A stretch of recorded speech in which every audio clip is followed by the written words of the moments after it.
बिहार सचिवालय सहायक के लिए हमारे द्वारा जो है क्रैश कोर्स ग्रुप स्टार्ट कर दिया गया है। ध्यान दीजिएगा आप लोग, ये जीएस का क्रैश कोर्स ग्रुप है और इसमें अब तक काफी बच्चे ऐड हो चुके हैं। तो अगर आप लोग इसमें सम्मिलित होना चाहते हैं, आप लोग इसमें ऐड हो सकते हैं। इसमें आप लोगों को मिलेगा क्या, मोस्ट इंपॉर्टेंट क्वेश्चन है जो कि आप लोग जान लीजिए। देखिए इसमें डेली के आपको टारगेट्स दिए जाएंगे जो कि 24 आवर्स के लिए होता है, ठीक है। उसके बाद आपको इंपॉर्टेंट पीडीएफ जितने भी हैं, important PDF related to Bihar SSC सचिवालय सहायक, वो सब कुछ यहाँ मिलेगा। हमारे हैंड रिटन नोट्स जो है यहाँ पे सब्जेक्ट वाइज आपको यहाँ पे प्रोवाइड करवा दिए गए हैं, आप जाके डाउनलोड कर सकते हैं। करंट अफेयर्स आपको जो है पिक्चर्स के माध्यम से मिलेंगे और साथ ही साथ पीडीएफ, इंपॉर्टेंट पीडीएफ जो करंट अफेयर्स के इंपॉर्टेंट है, रिलेवेंट है, प्रीवियस 1 ईयर के जो एग्जाम्स रिलेटेड रिलेवेंट है, वो आपको यहाँ दिए जाएंगे। ऑनलाइन टेस्ट टाइम पे होता रहता है ग्रुप में, so you all can join us and इस ग्रुप में आप लोग जुड़ सकते हैं। नीचे आपको एक पट्टी दिख रही होगी जिसमें नंबर चल रहा है, आप लोग उस पे मैसेज करके व्हाट्सएप पे पेमेंट्स की डिटेल जान लीजिए। और hello everyone, I am Rahul and you are watching mission competition. So देखिए, भारत के संविधान का विकास और महत्वपूर्ण एक्ट, ये जो हमारे जो भी रेगुलेटिंग एक्ट है, उसके बाद भारत शासन अधिनियम, ये जितने भी अधिनियम अब तक आए हैं, देखिए ओवरऑल 13 टोटल इंपॉर्टेंट एक्ट्स हमको याद रखना है जहां से क्वेश्चन बनते हैं। चाहे आप कोई भी एग्जाम दे रहे हो, चाहे बिहार एसएससी का भी एग्जाम दीजिए, बीपीएससी का एग्जाम दीजिए, एसएससी का एग्जाम दीजिए, कोई भी जिस एग्जाम में भी पॉलिटी के सवाल होंगे, ये वाला जो पोर्शन है काफ़ी ज़्यादा कंपलसरी और इंपॉर्टेंट हो जाता है। इसी में से क्वेश्चन आपको आते हैं और आप फिर इसमें फंसते हैं अगर आपका कॉन्सेप्ट क्लियर नहीं होता है। तो आप अभी मुझे सिर्फ और सिर्फ अपना 10 मिनट दीजिए। 10 मिनट में ये पूरा एक्ट मैं आपको, जो यहाँ पे 12 एक्ट दिख रहा है, ये सब कुछ मैं आपको कवर अप करूंगा, सारा मैं कॉन्सेप्ट क्लियर करवाऊंगा। आई नो काफ़ी छोटा लिखा हुआ आपको दिख नहीं रहा होगा, डोंट वरी, आप लोग पेन पेपर लेके बैठिए। मैं जो बोल रहा हूं, मैं जो यहाँ पे समझा रहा हूं, बस आप वो समझिए और इत्मीनान से 10 मिनट अपना मुझे दीजिए। मैं सारा कॉन्सेप्ट क्लियर करवाऊंगा आपका, फिर इस वाले पोर्शन से क्वेश्चन नहीं छूटेगा, ठीक है। तो चलिए हम लोग वीडियो स्टार्ट करते हैं। सबसे पहला देखिए, हमारे ऊपर अंग्रेजों ने लगभग 200-250 सालों तक राज किया है और 200-250 सालों तक राज किया है, तो उन्होंने टाइम पे राज करने के लिए, भारत में अपना शासन अधिनियम व्यवस्थित करने के लिए टाइम पे उन्होंने अलग अलग एक्ट्स लेके आए हैं वो लोग, जिसको हम लोग आज पढ़ते हैं, हमारे हिस्ट्री के रूप में, हमारे पॉलिटी में ये पढ़ते हैं, ठीक है। तो इसी को अपने को जानना है सिंपल वर्ड्स में। एक्ट जो है वो लोग अपने सुविधा के लिए लाए थे ताकि वो ईस्ट इंडिया कंपनी अच्छे से इंडिया में शासन कर सके। सबसे पहला एक्ट जो अपने को समझना है, जो जानना है, देखिए रेगुलेटिंग एक्ट आया था 1773 में, ठीक है।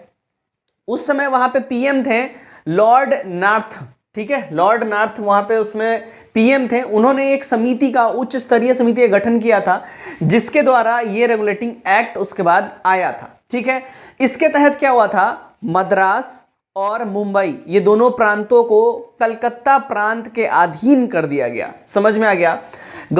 इसके बाद इस समय गवर्नर जनरल, पहले होता क्या था, गवर्नर एक पोस्ट हुआ था, लेकिन अब जो है एक पोस्ट सृजित किया गया, गवर्नर जनरल बोलने लगा, ठीक है। लेकिन यहां पे गवर्नर जनरल कहां, किसको बोला जाने लगा, कलकत्ता का जो गवर्नर होता था ना, उसको गवर्नर जनरल कहा जाने लगा। क्यों कहा जाने लगा, क्योंकि ये सुप्रीम होता था सब में, यानी कि मद्रास में गवर्नर होता था, मुंबई में भी गवर्नर होता था, लेकिन कलकत्ता में होता था गवर्नर जनरल। क्यों, क्योंकि ये मद्रास और मुंबई वालों का हेड होता था। मद्रास और मुंबई कलकत्ता के अधीन आ गया था, क्लियर। तो गवर्नर जनरल पोस्ट भी 1773 में सृजित किया गया। पहला अगर गवर्नर जनरल बोले तो पहला गवर्नर जनरल कौन था अपना, अगर हम बात करें तो लॉर्ड हेस्टिंग्स थे। फर्स्ट गवर्नर जनरल कौन था, कलकत्ता का पहला गवर्नर जनरल लॉर्ड हेस्टिंग्स, ठीक है। उसका देखिए 1774 में जो है हाईकोर्ट का गठन किया गया, ठीक है। 4 सदस्यीय हाईकोर्ट का गठन किया गया कलकत्ता के अंदर में, ठीक है। इसका गठन किया गया। अब इसके जो है पहले जो जज कौन थे, ये जो 4 सदस्य जो हाईकोर्ट का गठन किया गया, इसके पहले जज थे एलिजा इम्पे, ठीक है। और ये 4 सदस्य जो हाईकोर्ट का गठन किया गया, इसमें इसके अलावा भी थे कौन, फिलिप फ्रांसिस थे, मैनसन थे, बारवेल और क्लेवरिंग। ये 4 सदस्यीय जो कमेटी का गठन किया गया 1774 में, इसमें ये 4 लोग थे और जज किसको बनाया गया, तो एलिजा इम्पे को बनाया गया। अपना 1773 का एक्ट यहाँ पे कंप्लीट हो जाता है। आपको इसमें बस इतना ही कुछ जानना है। आई होप अब तक आपको चीजें समझ में आई होंगी।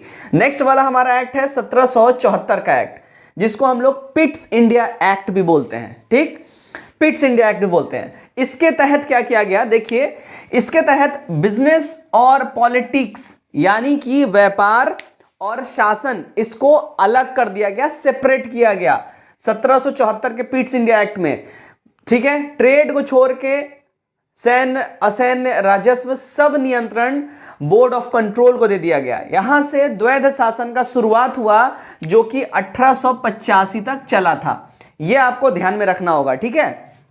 तो बिजनेस और पॉलिटिक्स को यहां से अलग किया गया, व्यापार और राजनीति को यहां से डिफरेंट अलग किया गया। ट्रेड को जो यहां पे अगर हम बात करें, ट्रेड को छोड़ के सैन्य असैन्य, मतलब बिजनेस को छोड़ के सैन्य असैन्य राजस्व और मतलब टैक्स कलेक्शन, ये सब कुछ जो नियंत्रण है बोर्ड के हाथों में दे दिया गया, ठीक है।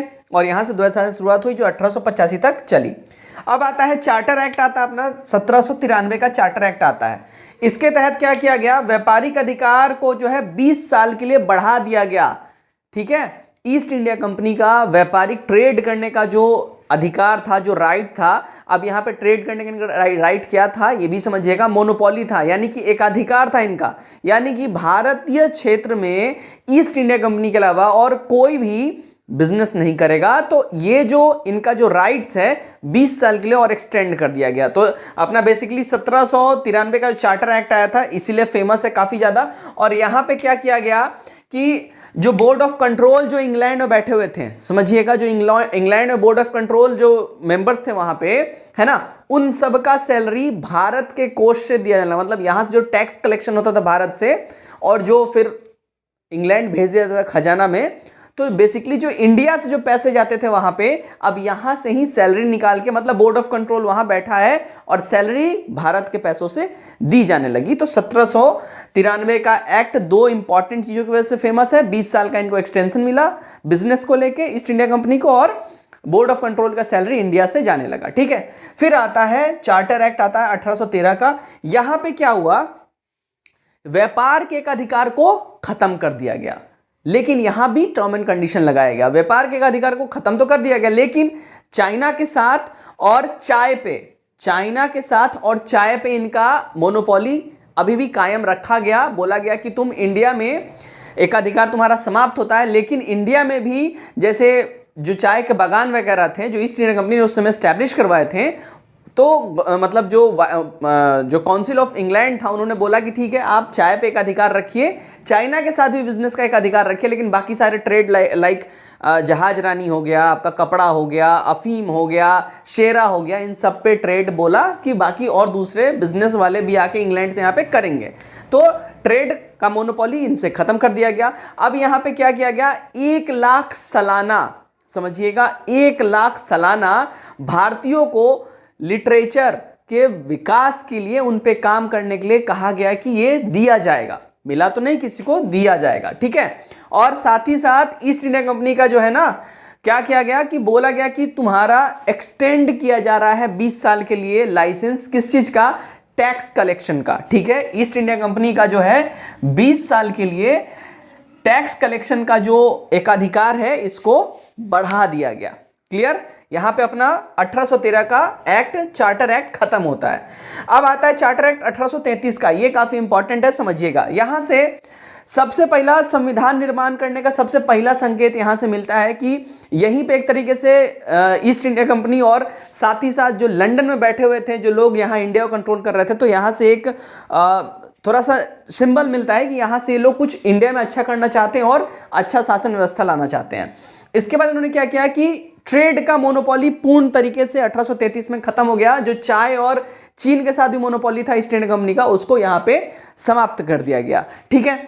उसके बाद क्या किया गया, देखिए अब सिर्फ राजनीतिक कार्य करने के लिए ईस्ट इंडिया कंपनी को बोल दिया गया कि तुम सिर्फ अब राजनीतिक कार्य करोगे। बिजनेस जो है इंग्लैंड से और भी जो दूसरे जो प्रतिनिधि जा रहे हैं बिजनेस करने के लिए, वो लोग वहां बिजनेस देखेंगे, तुम सिर्फ और सिर्फ राजनीति देखो, सिर्फ और सिर्फ वहां पे शासन व्यवस्था देखो, ठीक है। उसके बाद क्या हुआ कि गवर्नर जनरल को जो है बंगाल का अब governor general of Bharat, governor general of India कहा जाने लगा। जो पहले सिर्फ बंगाल का गवर्नर जनरल था, अब इंडिया गवर्नर जनरल 1833 के एक्ट से कहा जाने लगा। क्लियर, पहला भारत का गवर्नर जनरल अगर पूछा जाए कौन है, first governor general of India, तो लॉर्ड विलियम बेंटिक। ये ध्यान रखिएगा, Lord William Bentinck is the first governor general of India, ठीक है। अब यहां पे क्या किया गया कि एक्सटेंशन किया गया कमिटी का, जो गवर्नर जनरल का जो कमिटी था उसको बढ़ाया गया, इसमें 3 मेंबर्स को ऐड किया गया, ठीक है। और इसमें एक अलग से विधि सदस्य यानी कि जो जिसको कानून की जानकारी हो वैसे मेंबर को अलग से ऐड किया गया 1833 के चार्टर एक्ट द्वारा, ठीक है। गवर्नर जनरल सरकार भारत सरकार कहलाने लगी। जो गवर्नर जनरल जो 3-4 मेंबर जो गवर्नर जनरल के पास थे वो लोग अब सीधे सीधे भारत सरकार की संज्ञा दी जाने लगी। मतलब उनके द्वारा जो भी अब ऑर्डर्स आते थे, जो भी चीज़ें निकलती थी, ये कहा था भारत सरकार का ये आदेश है। और बेसिकली जो गवर्नर जनरल की अगर जो संस्था की बात करें वो भारत परिषद कहलाने लगी। जो गवर्नर जनरल की परिषद थी वो भारत परिषद कहलाने लगी। विधि आयोग का गठन यहाँ पे किया गया, पहली बार विधि आयोग का गठन किया गया लॉर्ड मैकाले के द्वारा, ठीक है। लॉर्ड मैकाले इसके हेड ऑफ द डिपार्टमेंट बनाए गए और विधि आयोग का गठन किया गया। ये क्वेश्चन पूछा हुआ है, बीपीएससी में पूछा हुआ क्वेश्चन है कि किस चार्टर अधिनियम के द्वारा विधि आयोग का गठन किया गया था। तो भाई विधि आयोग का गठन किया गया था 1833 के चार्टर एक्ट द्वारा। क्लियर। नेक्स्ट हमारा है चार्टर एक्ट 1853 का। ये लास्ट चार्टर एक्ट है, लास्ट चार्टर एक्ट है अपने पूरे हिस्ट्री का, अपने पूरे लिस्ट का। अब यहां पे देखिए लेफ्टिनेंट गवर्नर जनरल का अपॉइंटमेंट किया गया पहली बार बंगाल के अंदर। जैसे कि आज दिल्ली में है ना, दिल्ली में लेफ्टिनेंट गवर्नर, उसी तरह लेफ्टिनेंट गवर्नर जनरल का अपॉइंट किया गया बंगाल के अंदर पहली बार। उपराज्यपाल तो उसी तरह यहां पे उप गवर्नर जनरल है ना, उप गवर्नर जनरल का यहाँ पे पहली बार बहाल किया गया। तो ये क्वेश्चन पूछेगा, काफी बढ़िया सा क्वेश्चन है कि लेफ्टिनेंट गवर्नर जनरल का पहली बार अपॉइंटमेंट कब हुआ था? 1853 के चार्टर एक्ट के द्वारा, ठीक है, जो लास्ट चार्टर एक्ट था अपने टाइम का। और उसके बाद देखिए यहाँ पे विधायी और कार्यकारी परिषद को अलग अलग कर दिया गया, ठीक है। लेजिस्लेटिव असेंबली को, लेजिस्लेटिव काउंसिल को और साथ ही साथ यहाँ पे कार्यकारी परिषद को, ठीक है ना, वर्किंग काउंसिल को अलग कर दिया गया, डिफ्रेंशिएट इनको बिल्कुल अलग कर दिया गया। और पूरे भारत के लिए एक विधानमंडल की स्थापना करी गई 1853 के चार्टर एक्ट द्वारा, है ना। लेजिस्लेटिव काउंसिल और जो है यानी कि विधायी परिषद और कार्यकारी परिषद को अलग किया गया और पूरे भारत के लिए एक विधानमंडल की स्थापना करी गई 1853 के चार्टर एक्ट द्वारा। ये अपना यहाँ से 1773 से लेकर 1853 का जो भी एक्ट है यहाँ पे क्लियर। आई होप अब तक आप लोगों को चीज़ें समझ में आ गई होंगी, ठीक है। अगर चीज़ें समझ में आ रही हैं, अब तक वीडियो अच्छा लग रहा है, वीडियो इन्फॉर्मेटिव लग रही है, वीडियो को शेयर करिए, चैनल को सब्सक्राइब करिए, लाइक जरूर कर दीजिएगा। एंड साथ ही साथ बिहार एसएससी के लिए हमारा क्रैश कोर्स चल रहा है, अगर आप लोग उसमें लेना चाहें, नंबर नीचे दिख रहा होगा आपको या कमेंट बॉक्स में दिख जाएगा, वहाँ पे देख लीजिएगा, पिन होगा नंबर, वहाँ से आप लोग व्हाट्सएप पे मैसेज करके जानकारी ले लीजिएगा, पेमेंट डिटेल्स पूछ लीजिएगा, आपको ऐड कर लिया जाएगा, ठीक है। फिर नेक्स्ट हमारा आता है देखिए भारत शासन अधिनियम। अब आप सभी को पता होगा 1857 का रिवॉल्ट होता है जिसको सिपाही म्यूटिनी भी कहा जाता है ना, सिपाही विद्रोह भी कहा जाता है। उसके बाद हुआ क्या कि भारत शासन अधिनियम उसके बाद आने लगा 1858 में ही, जस्ट 1857 का जैसे ही क्रांति को दबाया गया, सप्रेस किया गया सितंबर के महीने में, उसके बाद 1858 में सबसे पहला अधिनियम आया जिसको कहा जाने लगा भारत शासन अधिनियम, क्योंकि यहां से चीजें काफी चेंज हो गई। पहला चीज जो चेंज हुआ, ईस्ट इंडिया कंपनी के हाथों से शासन हटा के क्राउन के हाथों में, जो लंदन में बैठी थी महारानी, उनके हाथों में दे दिया गया। अब आप सोचोगे कि भाई उनके हाथ में दे दिया गया तो फिर शासन होगा कैसा? लंदन से रोज के रोज फ्लाइट पकड़ के थोड़ी ना यहाँ पे आएंगी, जहाज वो आएगा तो उसको तो 1-1.5 महीना समय लगेगा। तो भाई यहाँ पे किसी का मर्डर हो गया या यहाँ पे कोई आंदोलन चल रहा है, वो जब तक आएंगी यहाँ तो पूरा साफ हो जाएगा। वैसे नहीं था, समझिएगा क्या किया गया। तो उस समय क्या किया गया, गवर्नर जनरल का जो पोस्ट था वो पोस्ट वैसे ही छोड़ा गया, लेकिन अब गवर्नर जनरल को वायसराय कहा जाने लगा। रीजन इज बीइंग कि अब क्या है कि ये जो है सीधा का सीधा क्राउन के अंडर में ये काम कर रहे थे, क्राउन का ये प्रतिनिधित्व करते थे, यानी कि महारानी के एक तरीके से आप प्रतिनिधित्व इनको बोल लीजिए, इनके प्रतिनिधि थे, इसलिए इनको वायसराय कहा जाने लगा। सिंपल वर्ड में समझिएगा, ठीक है। उसके बाद हुआ क्या, 1784 के द्वारा 1784 में जो द्वैध शासन लेके आया गया था, ठीक है, उसको समाप्त कर दिया गया। राज सचिव का पद 1858 के भारत शासन अधिनियम द्वारा सृजित किया गया, राज सचिव का पद, है ना। पूछता है कि राज सचिव का पद कब सृजित किया गया था, तो 1858 के एक्ट के द्वारा, क्लियर।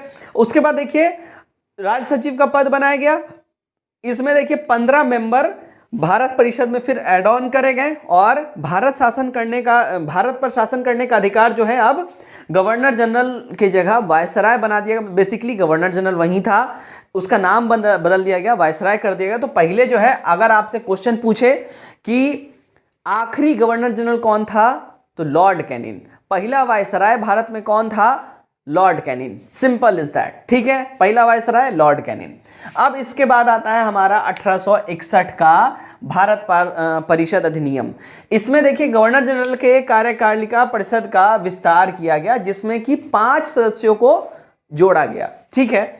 विधायी कार्य के लिए मिनिमम 6 सदस्य और मैक्सिमम 12 सदस्यों को जोड़ने का ये प्रावधान इसमें डाला गया था, है ना। उसके बाद देखिए गवर्नर जनरल, अब जो उस समय वायसराय कहने आने लगे, लेकिन अभी आप गवर्नर जनरल नहीं समझिए, वायसराय बोलिए। इनके पास ये पावर दिया गया कि अब ये अध्यादेश जारी कर सकते हैं, ऑर्डिनेंस जारी कर सकते हैं, जैसे आज के टाइम में हमारे प्रेसिडेंट ऑफ इंडिया करते हैं, है ना। तो इनको ताकत दिया गया 1861 के भारत परिषद अधिनियम द्वारा कि ये ऑर्डिनेंस जारी कर सकें, ठीक है, इनको ये पावर मिला। तो ये क्वेश्चन पूछ सकता है या बीपीएससी में पूछा हुआ क्वेश्चन है कि गवर्नर जनरल को अध्यादेश जारी करने का ताकत किस एक्ट के द्वारा दिया गया? 1861 के भारत परिषद अधिनियम के द्वारा, भारत शासन अधिनियम के द्वारा दिया गया। क्लियर। अगला एक्ट है एक्ट नंबर 9 हमारा 1892 का भारत शासन अधिनियम। अप्रत्यक्ष चुनाव प्रणाली की यहां से स्टार्ट करा गया, ठीक है। अप्रत्यक्ष चुनाव प्रणाली का शुरुआत जो है 1892 के ही ये एक्ट द्वारा स्टार्ट हुआ और बजट पर बहस करने का, विचार करने का भी यहां पे अनुमति दिया गया, लेकिन इसमें भी कुछ टर्म एंड कंडीशंस थे, ठीक है। कुछ चीजों पे ही आप बहस कर सकते थे या क्वेश्चंस पूछ सकते थे, जैसे आज हमारे पार्लियामेंट में होता है ना, है ऐसे नहीं होता है भाई। इस समय बिल्कुल कुछ शर्तें थी, ठीक है, कुछ शर्तों के साथ ये चीजें दी गई थी। साथ ही साथ देखिए गवर्नर जनरल परिषद में अतिरिक्त सदस्य शामिल किया गया, जिसकी संख्या पहले जो 6 थी, 12 थी, मिनिमम 6 मैक्सिमम 12, अब उसको बढ़ा के मिनिमम 10 और मैक्सिमम 16 कर दिया गया, ठीक है। यानी कि 4-4 मेंबर्स का बढ़ोतरी किया गया। 6 था, 10 हुआ, 12 था, 16 किया गया। 4-4 मेंबर्स का बढ़ोतरी हुआ था 1892 में, ठीक। अब आता है मार्ले मिंटो रिफॉर्म्स, जिसको हम लोग भारत शासन अधिनियम 1909 के नाम से जानते हैं। काफी फेमस है, यहां से क्वेश्चन बहुत बनता है। इसको मार्ले मिंटो रिफॉर्म्स भी कहा जाता है। ये पूछता है कि मार्ले मिंटो रिफॉर्म्स कब आया, मतलब कंफ्यूज करने के लिए। तो मार्ले मिंटो रिफॉर्म्स कब आया? तो 1909 में आया। क्लियर, ये आपको ध्यान में रखना है। अब देखिए प्रशासन और विधि निर्माण दोनों ही कार्य जो है प्रतिनिधित्व, इसमें जो है मुस्लिम प्रशासन और विधि निर्माण दोनों ही प्रतिनिधित्व यहां पे ऐड करा गया, ठीक है।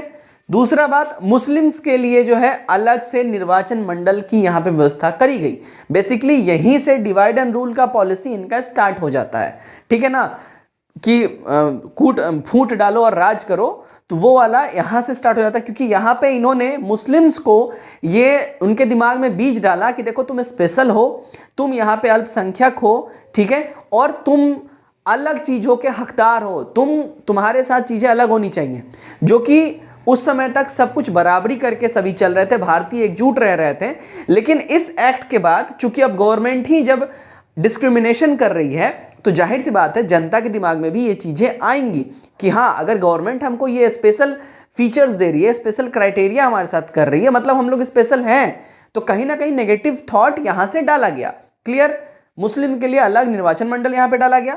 सत्येंद्र नाथ सिन्हा को गवर्नर ऑफ जनरल कार्यकारिणी परिषद में प्रथम विधि सदस्य नियुक्त किया गया। तो सत्येंद्र प्रसाद सिन्हा प्रथम ऐसे भारतीय हैं जो गवर्नर जनरल के परिषद के अंदर प्रथम विधि भारतीय अधिकारी बने थे। बहुत इंपॉर्टेंट यहां से क्वेश्चन है, ये वाला पूछा हुआ है, बीपीएससी में कई बार पूछा है।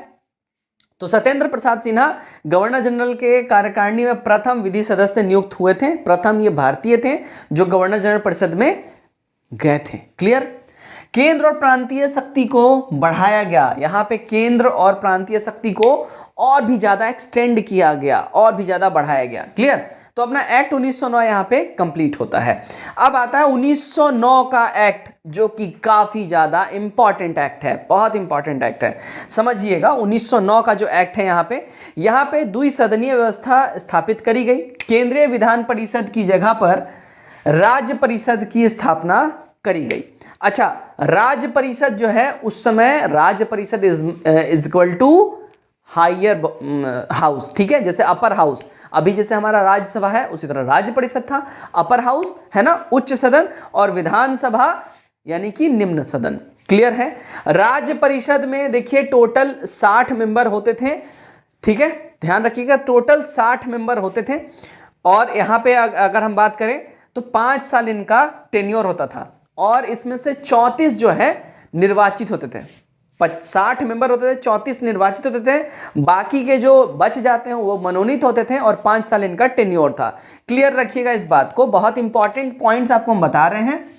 स्क्रीनशॉट लेते जाइए, अगर आपको दिख रहा है तो अच्छी बात है। आई डोंट थिंक आप ज़्यादा समझ पाए, क्योंकि ये मैंने आपको समझाने के लिए कोड्स में बस लिख दिया है, आपको बस समझाने के लिए। अगर आपको नहीं समझ में आ रहा है, मैं बोल रहा हूँ, आप लोग वीडियो पॉज करिए या मैं हट जाता हूँ, आप लोग स्क्रीनशॉट लीजिए, लिख लीजिए अगर आपको समझ में आता है। नहीं तो मैं जो बता रहा हूँ आप उसको बस नोट डाउन करते जाइए, आपके बस उतने काम का है, ठीक है। अब देखिए केंद्रीय विधानसभा में सभा का गठन किया गया, और इसमें टोटल जो मेंबर्स थे उस समय केंद्रीय विधानसभा में टोटल 145 मेंबर्स थे, जिसमें से 104 निर्वाचित थे और 41 मनोनीत थे। केंद्रीय विधानसभा का जो यहाँ केंद्रीय विधानसभा आप देख रहे हो ना, जो निम्न सदन था, लोअर बॉडी, जो जैसे अभी राज्य लोकसभा है, तो उस समय केंद्रीय विधानसभा था, उसमें जो है उसका टेन्योर, ध्यान रखिएगा, ये मोस्ट इंपॉर्टेंट ट्रिकी क्वेश्चन है। आज तो 5 साल का है, लेकिन तब 5 साल नहीं था, तब केवल 3 साल का इसका टेन्योर होता था। 5 साल किसका था? राज्य परिषद का था 5 साल, लेकिन केंद्रीय विधानसभा का 3 साल ही उस समय था, ठीक है। इसमें 104 सदस्य निर्वाचित होते थे और 41 मनोनीत होते थे। क्लियर, ध्यान रखिएगा। प्रांतीय विषय जो है यहाँ पे विषयों को जो है कुछ प्रांतीय विषय को जो है आरक्षित किया गया और हस्तांतरित, मतलब जो है यहाँ पे, सॉरी माफ कीजिएगा, यहाँ पे 2 विषयों को ऐड किया गया, गवर्नर जनरल के लिए 2 विषयों को ऐड किया गया, जिसमें जो है आरक्षित एक विषय था और एक हस्तांतरित विषय था। 2 टाइप का क्राइटेरिया रखा गया। आरक्षित विषय के अंतर्गत जितने भी आरक्षित विषय थे उन सबको गवर्नर जनरल और उनकी बॉडी देखती थी। अब आरक्षित में क्या क्या था, तो आरक्षित में देखिएगा सैन्य विभाग, टैक्स कलेक्शन, उसके बाद आपको जो है विदेश मामला, ये सब कुछ जो है इनके अंडर में था। और जो क्या बोलते हैं हस्तांतरित विषय था, हस्तांतरित विषय में जैसे लोकल गवर्नेंस बॉडी जो थी, उसके बाद स्वास्थ्य, लोक व्यवस्था, ये सब ट्रांसफरेबल थी, हस्तांतरित थी। क्लियर, ये सब कुछ जो है आरक्षित जो रिजर्व था वो गवर्नर जनरल के अंडर में रहता था, ये आपको समझना पड़ेगा। और भाषाई आधार पर पहली बार राज्य पुनर्गठन आयोग का सिफारिश किया गया था। 1918 में इसका सिफारिश हुआ था, 1919 में ये पास हो गया था। तो राज्य पुनर्गठन आयोग के आधार पर राज्यों का, भाषाई आधार पर राज्य पुनर्गठन का जो बात है, ये 1919 में पहली बार इसको एक्सेप्ट किया गया था। अब आता है 1935 का हमारा गवर्नमेंट ऑफ इंडिया एक्ट। ये सबसे ज्यादा इंपॉर्टेंट है क्योंकि इसको मिनी कॉन्स्टिट्यूशन भी कहा जाता है। अंग्रेजों के इतिहास का सबसे बड़ा लिखित कानून है ये। अब इतनी सी चीजों में मैं इतनी दूर में मैंने लिख के इसको फिल कर दिया। अब ये मत सोचना कि भाई सर ने तो इतना सा लिखा है, इतना ये नहीं, ये बहुत बड़ा है, लेकिन मैंने पॉइंट बस उतने लिखे हैं जो आपके जानने लायक हैं, समझिएगा। अब आप बस इससे अंदाजा लगा लीजिए कितना बड़ा है, मैं आपको समझाता हूं, बस इससे अंदाजा लगा लीजिएगा। जब 1935 का एक्ट आया ना, इसमें 14 भाग थे, 14 पार्ट्स, 10 परिशिष्टियां थीं, 321 धाराएं थीं और 10 अनुसूचियां थीं। 10 समझो, 14 भाग, 10 परिशिष्टि, 321 धाराएं और 10 अनुसूचियां। सोचो कितना बड़ा था ये, जस्ट इमेजिन कितना बड़ा था। उसके बाद 2 अगस्त 1935 को फाइनली इसको इंप्लीमेंट करवाया गया भारत के अंदर में। अब देखिए इसके अंतर्गत प्रांतों से द्वैध शासन खत्म कर दिया गया, सेंटर में द्वैध शासन लाया गया। अब सेंटर में द्वैध शासन क्या है, तो सेंटर में द्वैध शासन यही ना है, राज्य परिषद और विधानसभा, ये सेंटर में लेके आया गया। क्लियर। अब देखिएगा संघीय न्यायालय की स्थापना इसमें किया गया। अब संघीय न्यायालय में जो संघीय न्यायालय की जो स्थापना हुई, तो संघीय न्यायालय का अगर कोई आदेश होता है, उन्होंने कोई सजा सुनाया, अगर आप उससे संतुष्ट नहीं हो, है ना, अगर आपको लग रहा है नहीं कुछ गड़बड़ है, भेदभाव हुआ है, सही फैसला नहीं है, तो इसके अगेंस्ट आप प्रिवी काउंसिल ऑफ लंदन में अपील कर सकते थे। जैसे आज हाई कोर्ट में अगर कोई फैसला आया, आप उससे नहीं खुश हो, सुप्रीम कोर्ट जाते हो ना जी दिल्ली, उसी तरह था प्रिवी काउंसिल ऑफ लंदन। अगर संघीय न्यायालय के कुछ आदेश से अगर आप नहीं खुश हो, कुछ गड़बड़ आपको लगता है, आप प्रिवी काउंसिल ऑफ लंदन में अप्लाई कर सकते थे, वहां पे जा सकते थे, दरवाजा खटखटा सकते थे। इसके तहत बर्मा को भारत से अलग कर दिया गया। 1935 में बर्मा को भारत से अलग कर दिया गया। उड़ीसा और साथ ही साथ उड़ीसा के साथ और सिंध, ये दो अलग प्रांतों का सृजन किया गया, उड़ीसा और सिंध। बेसिकली एक क्वेश्चन आता है कि बिहार से उड़ीसा को कब अलग किया गया? 1935 में, तभी इसका सृजन भी हुआ था उड़ीसा राज्य का, और सिंध प्रांत का भी इस टाइम में ही सृजन किया गया 1935 में। सांप्रदायिक निर्वाचन पद्धति का और भी ज़्यादा एक्सटेंशन किया गया। 1935 आते आते फिर यहाँ पे सिख, जैन, बौद्ध, है ना, कुर्मी, मतलब जैसे आज के टाइम में है ना, ये 1935 में ही कर दिया गया था। बिल्कुल बिल्कुल तोड़ दिया गया भारत को। जो इनका मनसा था ना, डिवाइड एंड रूल, यहाँ पे और भी ज़्यादा आके इन्होंने इस चीज़ को एक्सटेंड किया और भी ज़्यादा बढ़ाया। पहले सिर्फ मुस्लिम्स के लिए था, अब यहाँ पे हर एक जात के लिए रिजर्वेशन करवाया गया, हर एक जात के लिए अलग अलग जो है सांप्रदायिक प्रतिनिधित्व, इसका एक्सटेंशन किया गया। क्लियर? अब यहाँ पे पहली बार 1935 में प्रधानमंत्री के लिए प्रीमियर और मंत्री के लिए मिनिस्टर जैसे शब्दों का यूज किया गया, फर्स्ट टाइम एवर 1935 में। ठीक, तो ये है हमारा प्रॉपर जो एक्ट जहां से क्वेश्चन मोस्टली बनते हैं। इसके बाद एक और एक्ट आता है 1947 का एक्ट, जो कि थोड़ा सा लंबा है, मैं नेक्स्ट वीडियो में उसको आपको करवा दूंगा। लेकिन जो इंपॉर्टेंट एक्ट है जहां से 90% 99% क्वेश्चन जो बनते हैं, इन्हीं 12 एक्ट से बनते हैं। आई होप आप सभी को ये वीडियो और ये कॉन्सेप्ट और ये क्लास अच्छा लगा होगा। कमेंट करके अपने राय जरूर दीजिए। वीडियो अच्छा लगा वीडियो को शेयर भी जरूर करिएगा। Best of luck.